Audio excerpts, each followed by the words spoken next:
In the annals of history, few figures loom as large and as controversially as Joseph Stalin.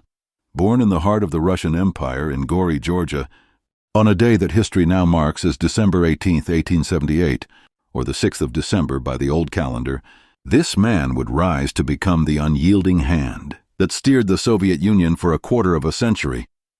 From 1922 to his death in Moscow on March 5, 1953, Stalin held the iron grip of Secretary General of the Communist Party, and later, from 1941, the premiership of the Soviet state.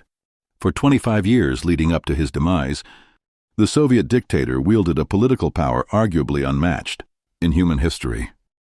Under his command, the Union of Soviet Socialist Republics underwent a seismic transformation. He forced the gears of industrialization into motion, brutally collectivized its farmlands, and cemented his authority through a reign of intense police terror. Yet amidst this iron rule, he also played a crucial role in the Allied victory over Nazi Germany in the tumultuous years of 1941 to 1945, and extended the long shadow of Soviet influence across a swathe of Eastern European nations. Stalin, the chief architect of a chilling totalitarian regime, a master organizer of phenomenal ruthlessness, systematically dismantled the fragile remnants of individual liberty and failed utterly to foster the flourishing of individual prosperity. Despite this, his vision, however brutal, forged a formidable military-industrial complex and propelled the Soviet Union headlong into the dawning era of nuclear power.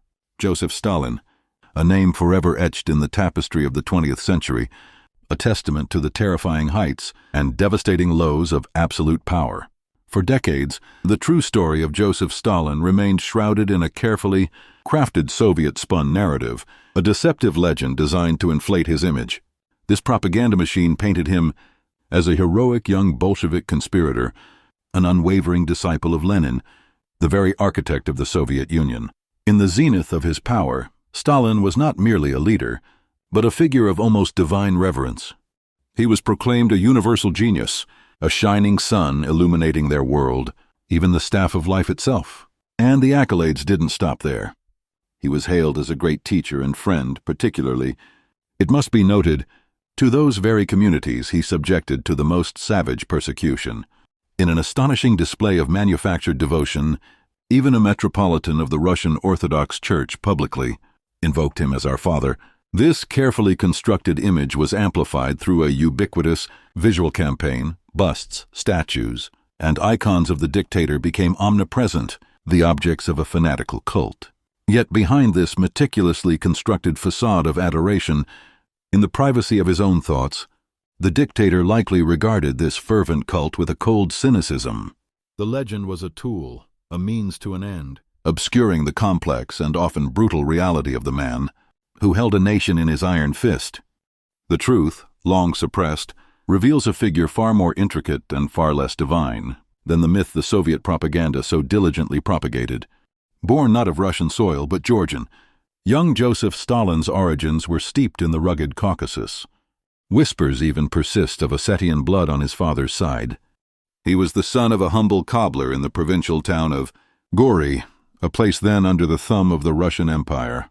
His early life was far from idyllic. A brutal, drunken father's hand often fell heavily upon him. Georgian was his mother tongue, the language of his home. Russian, the language of empire, he learned within the walls of the Gori church school. That guttural Georgian accent would forever cling to his speech. Later, the Tiflis Theological Seminary became his next stage. But within those hallowed halls, a different kind of scripture captivated him.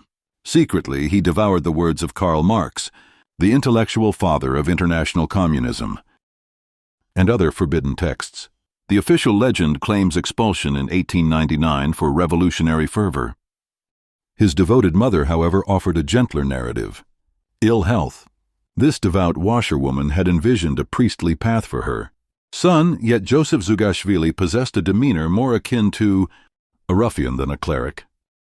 Short, stocky, with piercing black eyes, one arm noticeably longer than the other, his swarthy face bore the indelible marks of childhood smallpox. Physically resilient and armed with an extraordinary force of will, he swiftly learned the art of concealing his true emotions, patiently waiting for his moment, Rooted in the ancient traditions of Caucasian blood feuds, he harbored a deep-seated, implacable nature, plotting long-term revenge against any who dared to cross him.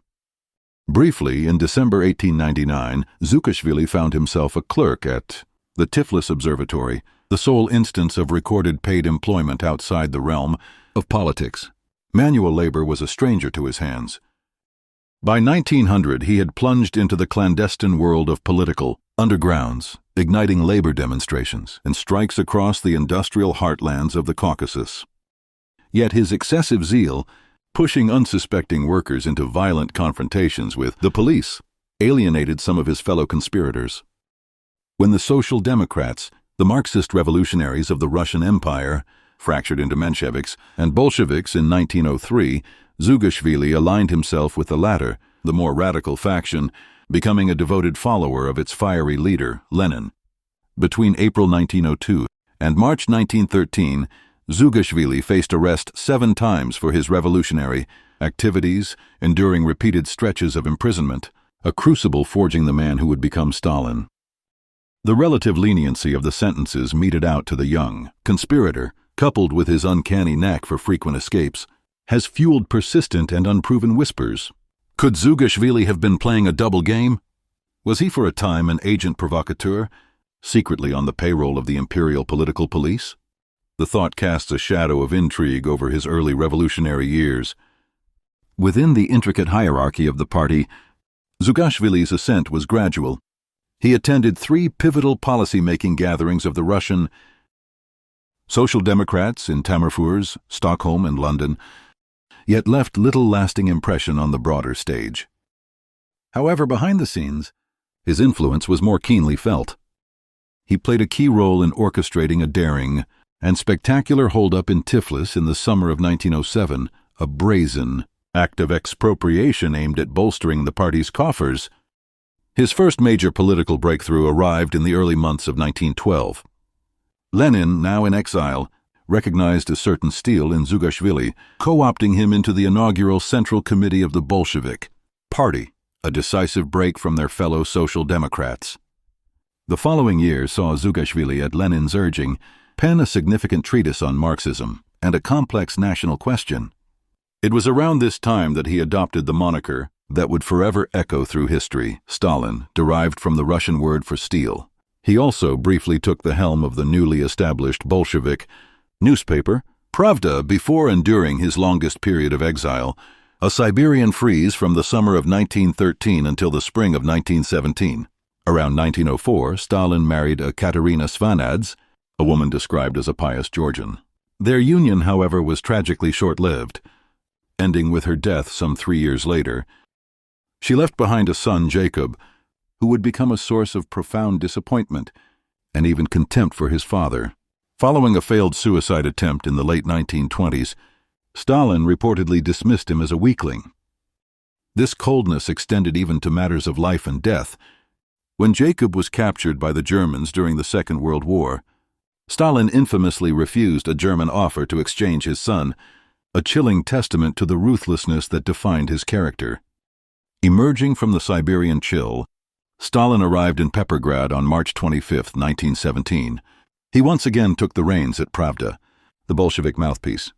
Initially, a brief flirtation with cooperation with the provisional government, the fragile coalition of middle-class liberals who had inherited the unsteady power. After the Tsar's abdication in the February Revolution marked his return, but the unwavering influence of Lenin soon steered Stalin towards a more radical course, the forceful seizure of power by the Bolsheviks. When their coup d'etat finally erupted in November of 1917, Stalin played a significant role in this seismic shift, though his prominence was somewhat overshadowed by the brilliance and dynamism of his chief rival, Leon Trotsky. During the tumultuous years of the Civil War, from 1918 to 1920, Stalin proved an active politico-military leader on multiple fronts. In the nascent Bolshevik government, he held 2 ministerial portfolios, Commissar for Nationalities and Commissar for State Control, later known as Workers and Peasants' Inspection. However, it was his ascent to the seemingly administrative role of Secretary General of the party's Central Committee in 1922 a position he would hold until his dying day that laid the foundation for his iron-fisted dictatorship. Beyond simply heading the Secretariat, he was also a key member of the powerful Politburo and numerous other interconnected committees. He became the ultimate arch-bureaucrat, quietly and methodically outmaneuvering his more flamboyant and intellectually dazzling rivals, including Trotsky and Grigory Zinoviev, who held such mundane organizational tasks in utter contempt. Because this pockmarked Georgian appeared so obviously unburdened by intellectualism, they mistakenly believed him unintelligent, a catastrophic misjudgment that would ultimately prove fatal for them. From 1921 onwards, Stalin began to openly disregard the wishes of the ailing Lenin. Then, just a year before his death, Lenin penned a now widely publicized political testament, a stark warning calling for Stalin's removal, a final desperate attempt to prevent the consolidation of his dangerous power. That political testament from the dying Lenin, a document explicitly calling for Stalin's removal from the powerful post of Secretary General, was a potential death now to his burgeoning career. Yet with his characteristic blend of opportune luck and cunning maneuvering, Stalin managed to have it effectively sidelined, its damning words downplayed, and ultimately disregarded during his lifetime. With Lenin's passing in January 1924, Stalin masterfully orchestrated an elaborate, almost Byzantine-style cult of the departed leader. Stepping into the role of high priest of Leninism, Stalin simultaneously began to cultivate his own personality. Cult, a brazen move symbolized by the renaming of the city of Tsaritsyn to Stalingrad in the following year. His principal adversary, Trotsky, once widely seen as Lenin's natural successor, now found himself in the shadows, outmaneuvered by the ruling triumvirate of Zinoviev, Kamenev, and Stalin. But political alliances are often fleeting. Stalin soon realigned himself, joining forces with the rightist leaders Bukharin and Rykov in a strategic move against his former co-conspirators, championing the belief that the Soviet Union could forge a viable political system independently without relying on the long-awaited global revolution. The Secretary-General championed the policy of socialism in one country. This pragmatic approach resonated deeply with the hard-nosed party managers he was strategically promoting to influential positions within the middle ranks. One by one, his most formidable rivals were systematically dismantled. Bukharin and Rykov soon followed Zinoviev and Kamenev into disgrace, relegated to political oblivion, awaiting their eventual execution. Stalin's grip tightened further. In 1929, he expelled Trotsky from the Soviet Union, and in 1940, his long-standing rival met a violent end at the hands of an assassin in Mexico, a final brutal act of political elimination. Then, in 1928, Stalin decisively abandoned Lenin's more moderate, quasi-capitalist new economic policy. In its place, he unleashed a relentless drive for state-controlled industrialization, spearheaded by a series of ambitious 5-year plans. This was, in essence, a new Russian revolution, far more devastating in its impact than the upheavals of 1917. The dictator's heavy hand fell most crushingly upon the peasantry. Within a few short years, approximately 25 million rural households were forcibly amalgamated into collective and state farms, a brutal transformation that would leave an indelible scar on the Soviet landscape. The reluctant mujiks, the peasants clinging desperately to their traditional way of life, met brutal resistance when forced into collectivization. Troops in the dreaded OGPU, the political police, descended upon them. Those who dared to resist, labeled kulaks, were rounded up en masse. Their fate was stark: execution, exile to the burgeoning network of Stalinist concentration camps, or a slow, agonizing death through forced labor under unspeakable conditions. This brutal collectivization unleashed a catastrophic famine, particularly devastating in Ukraine. Stalin's policies, some specifically targeting this region, only amplified the death and suffering. In a chilling display of callousness, Stalin continued to export grain reserves that could have offered a lifeline to the starving. In Ukraine, this man-made famine became known as the Holodomor, a chilling portmanteau of hunger and extermination.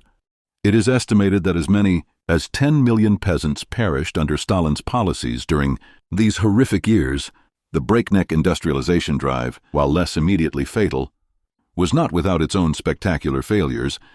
Stalin's response to these shortcomings was to orchestrate a series of chilling show trials, targeting industrial managers. Intimidated and coerced into confessing to fabricated crimes, these unfortunate individuals served as self-denounced scapegoats, bearing the blame for disasters directly stemming from the Secretary General's own policies. Yet, it cannot be denied that Stalin achieved a rapid industrialization of a historically backward nation, a feat widely acknowledged by enthusiastic contemporary foreign observers, a disturbing chorus that included Adolf Hitler and prominent writers such as H.G. Wells and George Bernard Shaw. Among those who futilely attempted to temper Stalin's ruthless policies was his young second wife, Nadezhda Aluyeva, whom he had married in 1919. In 1932, tragically, she took her own life. They had 2 children. Their son, Vasily, spiraled into alcoholism, and an early death after undeservedly rising to high rank in the Soviet Air Force. Their daughter, Svetlana, became the recipient of her father's volatile affections, swinging between moments of tenderness and fits of violent temper. After his death, she sought refuge abroad, later penning memoirs that offered a rare glimpse into Stalin's carefully concealed private life, revealing the human complexities hidden beneath the iron mask of the dictator. Just as the worst excesses of Stalinism seemed to be receding, a deceptive lull before a new storm, the Secretary General unleashed a fresh wave of political terror in late 1934. This time, the target was the very Communist Party that had propelled him to power. The pretext?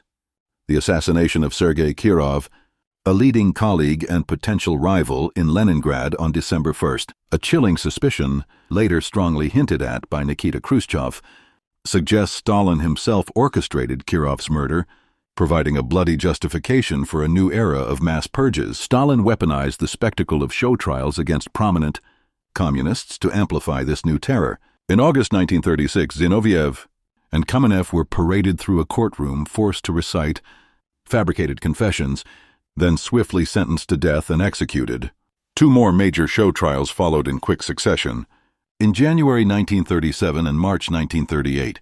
Then, in June 1937, Marshal Mikhail Tukhachevsky, the most influential military figure of the time, along with other leading generals, were reported court-martialed on charges of treason and summarily executed. These publicly acknowledged persecutions were the instruments through which Stalin ruthlessly subdued the Soviet Communist Party and the entire Soviet elite. He didn't just liquidate the old guard of semi-independent Bolsheviks.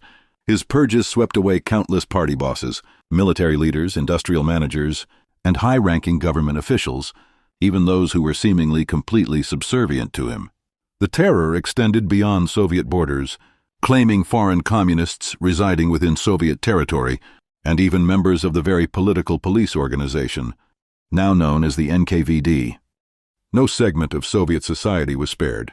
The arts, the academic world, the legal, and diplomatic professions all suffered devastating losses, mirroring the widespread persecution that engulfed the general population, a seemingly random, rapidly escalating terror fueled by extorted denunciations and confessions, implicating ever more victims until Stalin himself,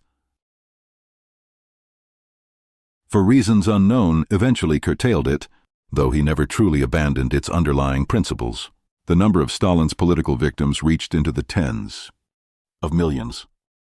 His primary motivation, it can be surmised, was the consolidation and maximization of his personal power. Despite an inauspicious beginning, Stalin emerged from the crucible of World War II as the most successful of the supreme leaders thrown up by the warring nations. In August 1939, after initial attempts to forge an anti-Hitler alliance with the Western powers faltered, he made a fateful pact with Hitler, a decision that emboldened the German dictator to invade Poland and ignite the global conflict. Anxious to fortify his western borders while his new, yet palpably treacherous, German ally was occupied in the west, Stalin annexed eastern Poland, Estonia, Latvia, Lithuania, and parts of Romania. He also launched an attack on Finland, extorting territorial concessions. Recognizing the growing and undeniable threat of a German invasion of the Soviet Union, Stalin, in May 1941, took the unprecedented step of appointing himself chairman of the Council of People's Commissars, the head of the government, his first direct assumption of governmental power since 1923. Stalin's pre-war defensive preparations were brutally exposed, as woefully inadequate by the swift and devastating German blitzkrieg that tore deep into Soviet territory following Hitler's unprovoked attack on June 22, 1941. Khrushchev alleged that the sheer scale of the onslaught initially paralyzed Stalin into a state of shock and temporary inactivity, but if this was the case, he soon rallied, seizing absolute control by appointing himself Supreme Commander-in-Chief. When the German war machine threatened Moscow in the bitter winter of 1941, Stalin defied the peril and remained in the beleaguered capital, playing a crucial role in organizing the massive counteroffensive that pushed the invaders back. The following winter witnessed the epic Battle of Stalingrad, and the summer of 1943 saw the decisive clash at the Battle of Kursk. Both were resounding victories for the Soviet army, achieved under Stalin's ultimate command, marking the turning of the tide against the once seemingly unstoppable German advance. The invaders were pushed back relentlessly, finally capitulating in May 1945. As the supreme war leader, Stalin maintained a tight personal grip on the Soviet battlefronts, the crucial military reserves, and the entire war economy. Initially prone to micromanagement much like Hitler, issuing ill-informed instructions over the telephone, the Soviet generalissimo gradually learned the vital art of delegation, allowing his military commanders to make critical battlefield decisions. A politician to his very core, Stalin lived a life largely devoid of personal intimacy or conventional family bonds. His primary form of relaxation lay in impromptu buffet suppers, gatherings, where he would preside over a mix of high-ranking party officials, military generals, and visiting foreign dignitaries. Though he himself drank sparingly, the dictator would subtly encourage excessive indulgence in his guests, a calculated tactic to expose vulnerabilities he could later exploit. His interactions were marked by a peculiar blend of teasing and malice, his jocularity often laced with a sharp, cutting edge. Vyacheslav Mlotov, his stuttering foreign minister and ever-present henchman, was a frequent target of this bluff banter. Stalin possessed a keen, ironic sense of humor, more often employed to deflate his guests than to genuinely amuse them. Foremost among Stalin's achievements was the monumental industrialization of a nation that, upon his complete consolidation of power in 1928, lagged significantly behind the leading industrial powers of the world. By 1937, after less than a decade of totalitarian rule, he had propelled the Soviet Union's total industrial output to a level surpassed only by that of the United States. The sheer scale of this accomplishment becomes even more striking when one considers that Russia had held only fifth place in overall industrial output. In 1913 and subsequently endured years of devastation through World War, Civil War, famine, and pestilence, exceeding that suffered by any other major industrial nation during the same period. Despite being even more appallingly ravaged during World War II, the Soviet Union, under Stalin's unwavering leadership, not only played a pivotal role in the defeat of Hitler, but also maintained its position as the world's second most powerful industrial, and now military, complex second only to the United States. In 1949, Stalinist Russia announced its arrival as the world's second nuclear power with the successful detonation of an atomic bomb, a chilling testament to its rapid transformation. Yet against these undeniably formidable achievements, a significant and sobering disadvantage must be weighed. While Stalin's regime undeniably achieved a high level of industrial output, a stark reality remained. Precious little of this newfound wealth ever reached the ordinary Soviet citizen in the form of tangible consumer goods, or the basic amenities of a comfortable life. An unprecedented proportion of the nation's resources, a level utterly unmatched in the history of any capitalist country, during peacetime, was ruthlessly channeled by the state to fuel military expansion, the ever-present and pervasive police apparatus, and the relentless drive for further industrialization. Furthermore, a compelling argument can be made that a comparable degree of industrialization might well have occurred under almost any alternative regime that could have emerged, and surely through means far less savage and inhumane than the brutal methods employed under Stalinism. Stalin's forced collectivization of agriculture, in stark contrast to the industrial sector, yielded economic results that paled in comparison. However, when viewed through the lens of asserting absolute control control over a politically resistant peasantry, collectivization arguably achieved its primary objective and continued to serve this purpose for decades, solidifying its place as one of the dictator's most enduring, albeit brutal, accomplishments. Moreover, the intensive urbanization drive initiated by Stalin continued its momentum even after his death, reshaping a population that,